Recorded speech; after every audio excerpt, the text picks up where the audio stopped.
Hello everyone, hope you're all hanging in there. I know I'm frazzled with the state of not knowing the outcome of our current elections yet as I record this episode. But let's keep calm and hope we know more details soon. Today is Wednesday, November 11th, 2020. My name is Sonal Patel and this is the Paint the Medical Picture podcast series. Do you want more information on how to use hospice modifiers correctly? Well, I get into it in this episode. Welcome to my 10th episode. This episode highlights the hefty OIG work plan for October 2020.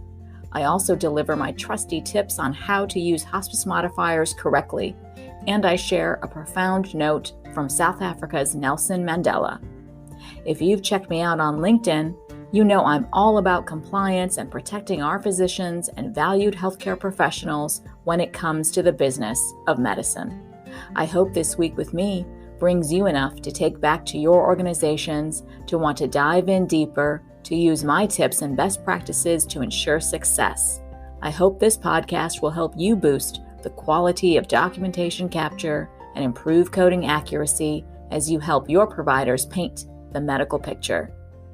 If you like what you're hearing, go ahead and hit that subscribe button now so you don't miss an episode.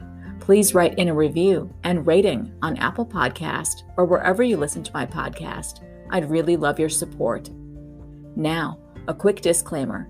Before I get started on the episode, this podcast episode and Nexsen Pruet podcast series do not constitute legal advice, but I am fortunate to work with the sound healthcare attorneys at Nexsen Pruet. And as their consultant, I have over 10 years of experience in front office, back end, coding, and billing for multi-specialty physicians, compliance, and auditing for both E&M and surgical operative reports. Again, the opinions and insights throughout are mine alone, and they in no means constitute legal advice. So, let's get into Newsworthy. I wanted to go over the 16 new October 2020 updates made to the OIG work plan. Now, telehealth services have been booming during this pandemic of COVID-19 to benefit our patients, to ensure they continue receiving continuum of care. But CMS and the OIG are ripe for now reviewing telehealth services and looking closely at program integrity risks and so much more. So let's start with the first update. It is the audit of HRSA's controls over Medicare providers' compliance with attestation, submitted revenue information, and quarterly use of funds reporting requirements related to the $50 billion general distribution of the Provider Relief Fund, the PRF. So the details include there's a combined $175 billion worth of funding from the Coronavirus Aid, Relief, and Economic Security Act, the CARES Act, as well as the Paycheck Protection Program, the PPP, and the Health Care Enhancement Act. They comprise the PRF, which provides relief funds to hospitals and other healthcare providers for healthcare-related expenses or lost revenue attributable to the COVID-19 pandemic, as well as to ensure that uninsured Americans get testing and treatment for COVID-19. HHS allowed and allocated $50 billion for the general distribution made to Medicare providers. Now, providers that receive those PRF funds are subject to certain requirements for the attestation, submission of revenue information, and reporting of quarterly use of funds to HHS. A provider that received a PRF payment and retained it for at least 90 days without contacting HHS regarding that payment is deemed to have accepted its terms and conditions. Further, a provider must submit general revenue data after receiving or when applying to receive a payment. And finally, according to the CARES Act, Division B, Title 5, Section 15011B2, no later than 10 days after the end of each calendar quarter, A provider that received more than $150,000 in total funds for the coronavirus response and related activities shall submit a report to HHS regarding the use of those funds. Also, as part of the OIG's oversight of the $50 billion general distribution of the PRF, the OIG will provide a snapshot of the effectiveness of the HRSA's controls over Medicare providers' compliance with the attestation, submitted revenue information, and quarterly use of funds reporting requirements. Specifically, the OIG will review HRSA's internal controls and assess its policies and their procedures related to these areas. We should be expecting a final report in fiscal year 2021. Moving on to the second update in the OIG work plan for October 2020. It's titled Medicare Telehealth Services During the COVID-19 Pandemic, Program Integrity Risks. So, in response to the COVID-19 pandemic, CMS implemented a number of waivers and flexibilities that allowed our Medicare beneficiaries to access a wider range of telehealth services without having to travel to a healthcare facility. Their review will be based on Medicare Parts B and C data, and it will identify program integrity risks associated with the Medicare telehealth services during the pandemic. They also want to analyze providers' billing patterns for telehealth services. They want to describe the key characteristics of providers that may pose a program integrity risk to the Medicare program. So let's go back in time and remember that during the months of March and April, there was a widespread confusion for everyone involved, and the guidance that CMS was issuing almost on a daily basis was changing. So they want to go back and take a look at the various types of healthcare providers that were trying to perform continuum of care services and see if things were done correctly, and reporting those telehealth services the way they wanted at the time. So the final report is expected in fiscal year 2021. Let's move on to the third update in the OIG audit plans for October 2020. So the work plan includes the audit of our National Domestic Violence Hotline and shelter-in-place orders during the COVID-19 pandemic. The COVID-19 pandemic poses special challenges for victims of domestic violence. Because of economic and other uncertainties surrounding the pandemic and the shelter-in-place orders in effect for most states, abusers may exert further power and control over their partners. Victims in these states are more socially isolated and have fewer opportunities to connect with others who may be able to help them. Isolated victims may also be less likely to use the crisis hotlines because their abusers are close by, and victims may face repercussions if they reach out for help. For fiscal year 2020, the Administration for Children and Families allocated $12 million for the National Domestic Violence Hotline. Heretofore, I'm going to call it the hotline. The hotline operates a 24-hour national toll-free and confidential telephone hotline for victims of domestic violence. It maintains a comprehensive resource database on services for these victims and is the only 24/7 center in the nation that has access to service providers and shelters across the U.S. The Coronavirus Aid, Relief, and Economic Securities Act, that's our CARES Act, provided additional funding of $2 million for the hotline, including hotline services provided remotely. So the OIG's objectives here are to include identification of, number one, trends with the hotline data that occurred during the nationwide shelter-in-place orders. Number two, whether the hotline faced challenges that occurred during the state's shelter-in-place orders and actions it has since taken to address these challenges while continuing to support those affected by domestic violence. The final report is expected again in fiscal year 2021. The fourth update in the OIG work plan for October 2020 is for our Indian Health Service use of critical care response teams to support healthcare facilities during the COVID-19 pandemic. The Indian Health Services, the IHS, is charged with providing comprehensive health care for approximately 2.6 million of our American Indians and Alaska Natives. It is critical to ensure safe and accessible health care for them during the COVID-19 pandemic. Prior and previous OIG work found that IHS facilities often lacked sufficient clinical and other staff members. They also identified numerous problems caused by staffing shortages, including limited patient access to specialists, as well as problems with the use of contracted staff members. The COVID-19 pandemic may exacerbate staffing shortages as IHS and tribal hospitals continue to see more COVID-19 patients. As a response, IHS contracted additional staff by performing a critical care response team pilot program, which is designed to provide urgent medical care for COVID-19 patients in facilities with insufficient staffing.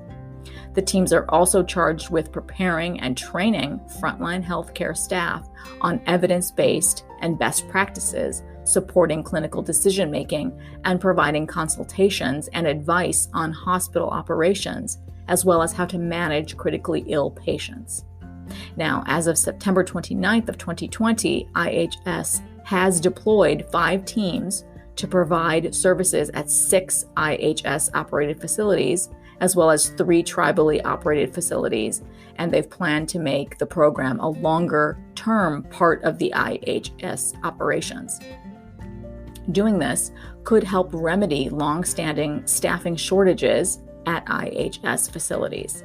However, problems identified in the previous and prior OIG work indicate that IHS may have difficulty managing this contracted resource and integrating the teams into facility practices. OIG's review will use interviews with IHS and contracted staff, as well as document reviews to assess how IHS is using the critical care response teams, including development, management, and oversight of those teams, as well as IHS's selection criteria for determining which facilities would receive deployments. This final report is also expected in fiscal year 2021. Now, the 5th update for the OIG work plan for October 2020 is for ineligible providers in our Medicare Parts C and Part D. So CMS contracts with our Medicare Advantage plans, that's Part C, as well as private prescription drug plans, also called Part D.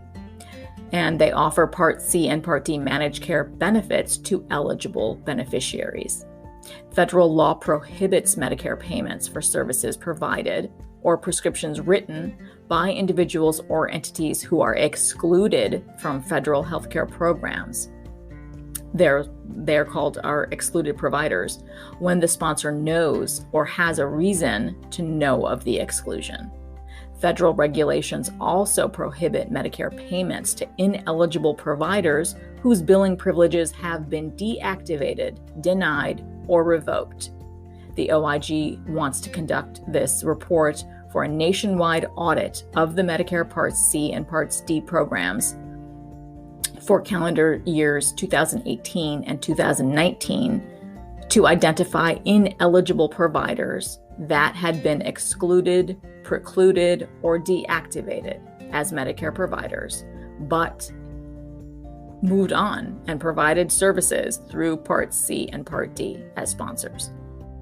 Their audit requirements on preventing ineligible providers from rendering services to Medicare beneficiaries is the scope of this audit. Fiscal year 2021 is when we can expect a final report. The 6th update: nationwide review of the administration and oversight of physician-administered drugs. States are required to collect rebates on covered outpatient drugs administered by physicians in order to be eligible for federal matching funds. Previous OIG work identified significant concerns with states' efforts in obtaining rebates for these physician-administered drugs. The OIG report will summarize the results and issues identified in these audits, and they will also examine CMS's policies and procedures to ensure the states appropriately collect Medicaid rebates on physician-administered drugs. The final report is expected in fiscal year 2021. The seventh update is for the joint work with state agencies. To strengthen program integrity and efficiently use audit resources, the OIG wants to enhance their efforts to provide broader oversight of the Medicaid program by partnering with state auditors, state comptrollers, and state inspectors general.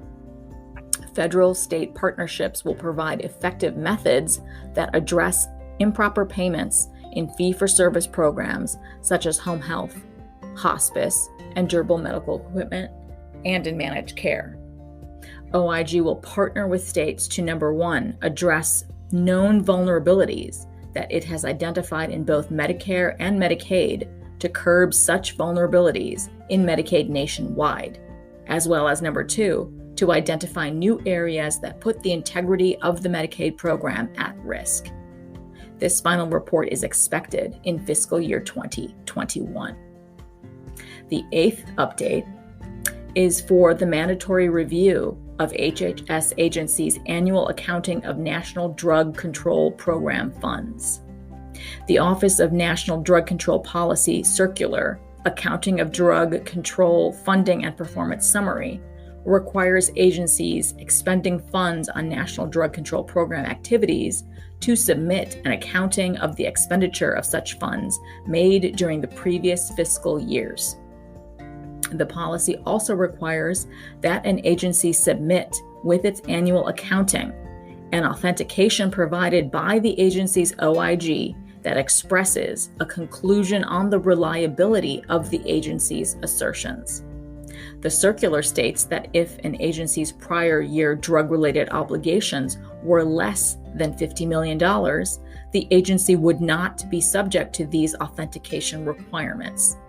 The OIG will review how HHS agencies complied with this circular, and they will submit the authentication with respect to the HHS agency's annual accounting, beginning with fiscal year 2020, once every 3 years.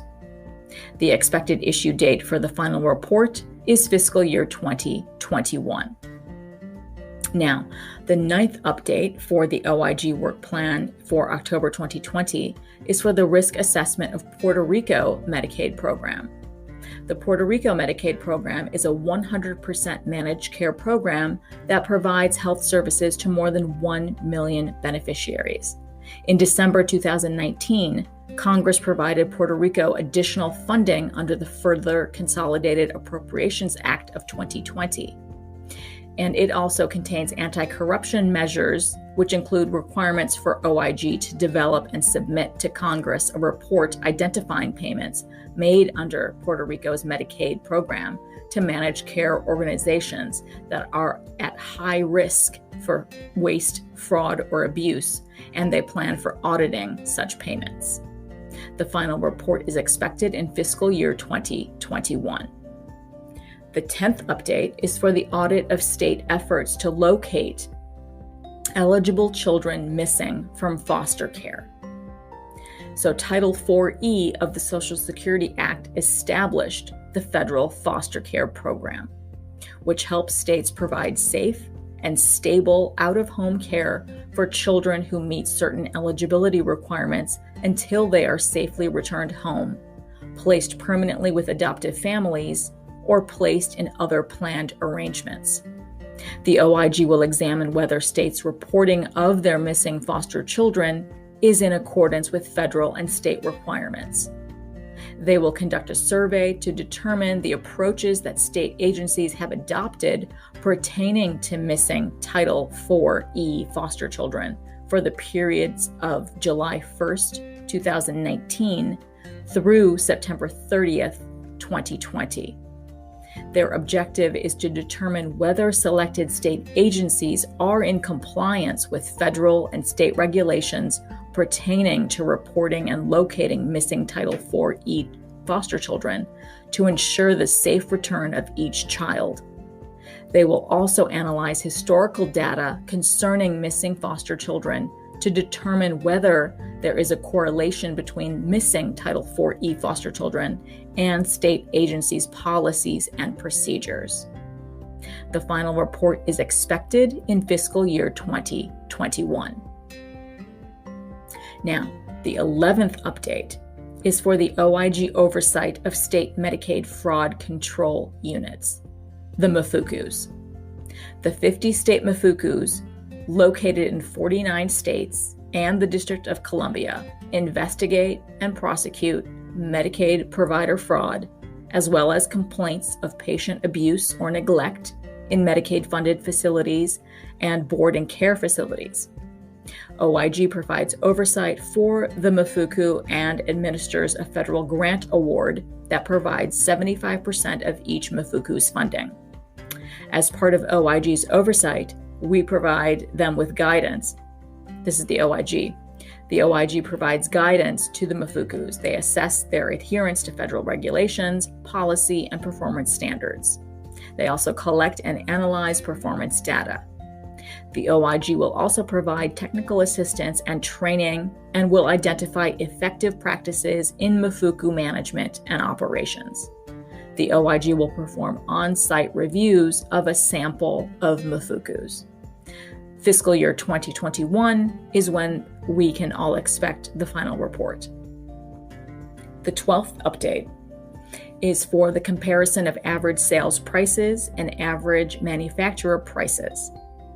When Congress established average sales prices, the ASP, as the basis for Medicare Part B drug reimbursement, it also provided a mechanism for monitoring market prices and limiting potentially excessive Medicare payment amounts. The Social Security Act mandates that the OIG compare ASPs with average manufacturer prices, AMPs. If the OIG finds that the ASP for a drug exceeds the AMP by 5% in the 2 previous quarters or 3 of the previous 4 quarters, the Secretary of Health and Human Services may substitute the reimbursement amount with a lower calculated rate. These quarterly memos summarize the results of OIG's comparison analysis based on ASP and AMP data. The memo specifically reports the number of drugs the OIG identified that met the criteria for a substitution of a lower reimbursement amount. This report is also expected in fiscal year 2021. The 13th update in the OIG work plan for October 2020 is for the public health actions affecting unaccompanied children, coordination between the CDC and the Office of Refugee Resettlement. The Unaccompanied Alien Children, the UAC program, operated by the Office of Refugee Resettlement, the ORR, provides care and placement for children without lawful immigration status who do not have a parent or a guardian in the U.S. available to take custody. In March of 2020, the CDC issued a public health order intended to reduce the spread of COVID-19. Pursuant to the CDC order, the Department of Homeland Security had substantially reduced the number of children referred to the UAC program, and instead expelled such children immediately or detained them in hotels until they were repatriated. Effective coordination between CDC and ORR is critical to ensure that HHS fulfills its responsibilities towards vulnerable children. The OIG will assess the extent to which the CDC had coordinated with ORR to ensure that the UAC program had sufficient and timely information for effective capacity planning. They will also assess the CDC's actions to determine and carry out its responsibilities towards children detained pursuant to the public health order and the extent to which the CDC had consulted with ORR on issues pertaining to children's welfare. The expected issue date for this report is fiscal year 2021. Now, the 14th update for the OIG work plan in October 2020 is for separated children placed in the Office of Refugee Resettlement Care. Update: Refugee Resettlement in the ORR provides care and placement for children without lawful immigration status who do not have a parent or guardian in the U.S. available to take custody. The UAC program serves children who arrive in the U.S. unaccompanied, as well as children who are separated from their parents or their legal guardians by immigration authorities after entering the country, otherwise known as separated children. Now, under a June 26, 2018 federal court order, families entering the U.S. without authorization cannot be separated at the border by immigration authorities unless the parent meets the criteria, such as having a criminal history. The OIG will determine the total number of separated children referred to ORR after June 26th of 2018. They will also determine key characteristics of this population, identify the reasons for their separation, and compare their outcomes to the UAC program child population overall. This report is also expected in fiscal year 2021. Now, the 15th update to the OIG work plan for October 2020 is for the Audit of Health Resources and Services Administration's COVID-19 uninsured program. To address the COVID-19 pandemic, the Families First Coronavirus Response Act, the FFCRA, and the Paycheck Protection Program, the PPP, together approved $2 billion to reimburse providers for costs associated with conducting COVID-19 testing and testing-related items and services for the uninsured. Additionally, a portion of the $175 billion appropriated to the Provider Relief Fund by the Coronavirus Aid, Relief, and Economic Security Act, our CARES Act, and PPP, will be issued for treating uninsured individuals with a confirmed COVID-19 diagnosis. HHS, through the HRSA, launched the COVID-19 Uninsured Program Portal, a single electronic claims processing system for healthcare providers for submitting claims for reimbursements for diagnostic testing and treating uninsured individuals. The OIG will determine whether claims for COVID-19 diagnostic testing and treatment services reimbursed by HHS through HRSA's COVID-19 uninsured program complied with federal requirements. The final report is expected in fiscal year 2021. And lastly, the 16th update to the October 2020 OIG work plan is for compliance with federal requirements for other transaction agreements at the NIH's National Heart, Lung, and Blood Institute. Other transaction agreements, or OTAs, are special federal funding instruments often used to advance high-impact, cutting-edge research programs in engagements with traditional and non-traditional research partners. OTAs are subject to federal fiscal law. However, OTAs are not subject to other laws, rules, or regulations specific to traditional federal grants and contracts. Only agencies that receive specific statutory authority may use OTAs.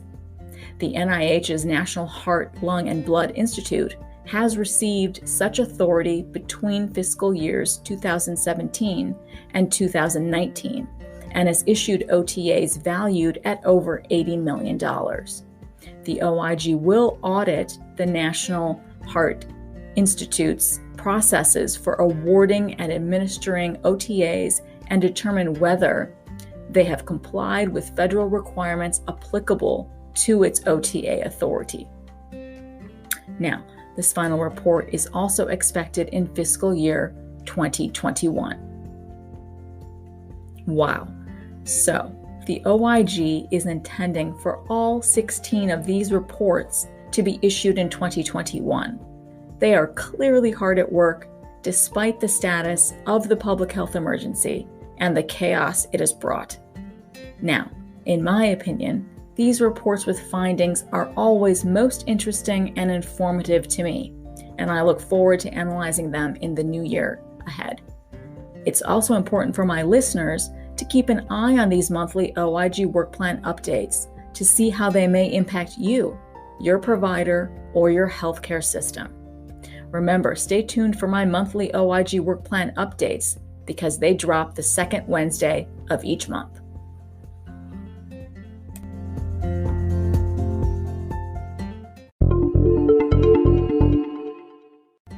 And now, it's time for my best practice tips in Trusty Tip. When hospice coverage is elected for a Medicare patient, the beneficiary waives all rights to Medicare Part B payments for services that are related to the treatment and management of their terminal illness during the period the hospice benefit election is in force. Hospital-related services performed by an attending physician who is employed or contracted by the hospice should be submitted to the hospice contractor. However, professional services of an attending physician who is not an employee of the designated hospice or does not receive compensation from the hospice for those services are submitted to Medicare Part B. Professional services of an attending physician are submitted with the GV modifier if all of the conditions below are met. I'll get into that in a bit. And then any services provided to a patient enrolled in a hospice that are not related to the treatment and management of the patient's terminal illness are submitted with the GW modifier. And I'll talk about that in a bit.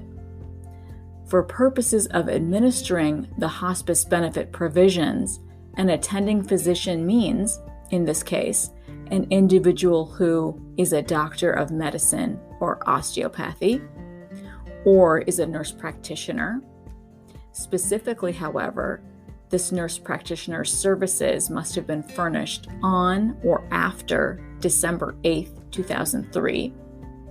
Or this attending physician also means a physician assistant, and again, with the caveat of the services must have been furnished or rendered on or after January 1st, 2019. And also, this person must be identified by the patient at the time he or she elects their hospice coverage as having the most significant role in the determination and delivery of their medical care as their attending physician. So, let's get into what these modifiers mean. GV and GW modifiers must be used when billing for services of a patient enrolled in hospice. The appropriate modifier use will depend on who is providing the service, what services are being provided, and if the services are related to the reason the patient is enrolled in hospice. Your GV modifier, your attending physician cannot be employed or paid under arrangement by the patient's hospice provider. This modifier should be used by the attending physician when the services are related to the patient's terminal condition and not paid under arrangement of the patient's hospice provider. Also, this modifier must be submitted when a service meets the following conditions, regardless of the type of provider. The service was rendered to a patient enrolled in a hospice. The service was provided by a physician or non-physician practitioner identified as the patient's attending physician. Again, that could be your NP or that PA that I mentioned above, at the time of that patient's enrollment in the hospice program. But do note, effective on or after January 5th of 2019, any services submitted without the GV modifier under the conditions outlined above will be denied. Now, here's an example of how to use GV modifier. So let's say the patient is enrolled in the hospice goes to their attending physician's office for closed treatment of a metatarsal fracture, you would use CPT code 28470. If the service is related to the patient's terminal condition and the attending physician is not employed or paid under arrangement by the patient's hospice provider, that attending physician should bill CPT code 28470 with modifier GV appended. Now, you don't want to use modifier GV in these instances. If the service was provided by a physician employed by the hospice, and if the service was provided by a physician not employed by the hospice and the physician was not identified by the patient as his or her attending physician. Let's move on to the modifier GW. GW is for services unrelated to the patient's terminal condition. This modifier should be used when a service is rendered to a patient enrolled in a hospice and the service is unrelated to the patient's medical condition, terminal medical condition. All providers must submit this modifier when the services provided are unrelated to the patient's terminal condition and claims submitted for treatment of a non-terminal condition to the Part A MAC with condition code 07. And do note, effective on or after January 5th of 2019, any services submitted without the GW modifier under the conditions I spoke of above will be denied. So let me give you an example of how to use GW. So if that patient is enrolled in hospice and goes to their physician's office for closed treatment of a metatarsal fracture with your CPT code 28470, and that procedure is unrelated to the terminal prognosis of the patient, the physician should bill it with modifier GW. And let's say the patient goes to the hospital. The patient is still enrolled in hospice, but they go to the hospital for closed treatment of metatarsal fracture, again with our CPT code 28470, and that procedure is unrelated to the terminal prognosis. The hospital reports condition code 07 along with CPT code 28470 with modifier GW appended. So, by understanding the fine details, the complexity of the who in this case, who is providing the hospice service, the medical documentation can help paint a clear, well-defined picture for a certified medical coder to abstract codes with accuracy.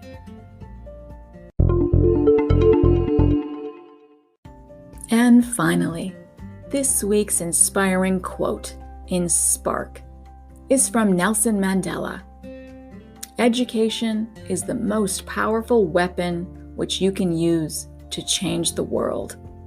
Right? I believe this to my very core. The more we educate ourselves, the more we stay in touch with current news here and worldwide, we can enter into the realm of change making. I think we continue to shift and seek change in this space of healthcare. We are all keenly aware of the significant impacts COVID-19 has had on all our lives, and we continue to educate ourselves on its daily status, what hospitals are seeing patient volume increases, the latest tests and breakthroughs, and so much more. I know we're all continuing to change our ways of thinking, pivoting for the best. I am happy Nelson Mandela's spark still burns brightly in all of us today. So, that wraps up today's episode. I'd love to hear your questions and comments. You can always direct message me on LinkedIn or voice message me on the Anchor app. And if you would like to inquire about my consultant services, you can always reach me through my email address at nexsenpruet.com. I'll leave links to everything in the show notes below. Please continue staying safe and healthy, practice safety for one and all during our collective life in the time of coronavirus. Thank you for listening in on today's episode, and I hope every week with me brings you closer to helping your providers paint a masterpiece. See you next Wednesday. If you want more information from me, go ahead and follow me on LinkedIn or send me an email at sonalpatel@nexsenpruet.com for all my consulting services in medical coding, auditing, and compliance. Thank you.